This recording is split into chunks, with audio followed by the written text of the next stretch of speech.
Welcome to this house. This is part 3 of the haunting of Beach House Lane.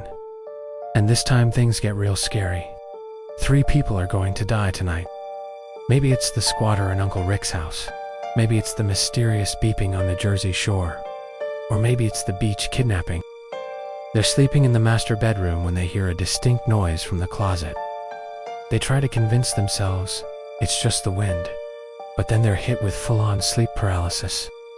And as they watch in horror, a dark, shadowy figure emerges from the closet, walks up to the bed and stands silently by it for what feels like hours.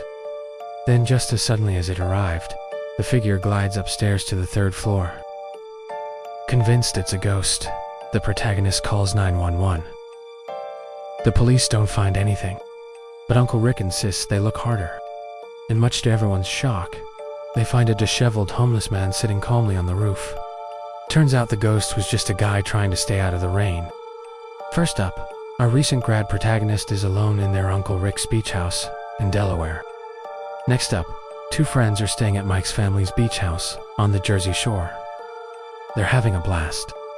But the fun comes to an end when 3 random guys approach them. The guys invite the girls back to their place for a party, but the narrator declines politely. She's exhausted and just wants to head home.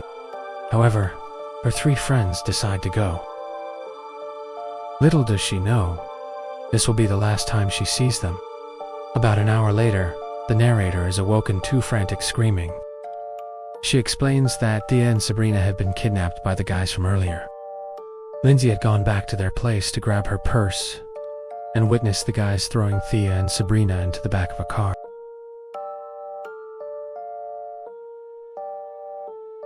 The girls jump into the car and speed off. The narrator immediately calls the police and races to intercept them. She spots the car and follows it, keeping the police on the line. They finally pull over and the men are arrested.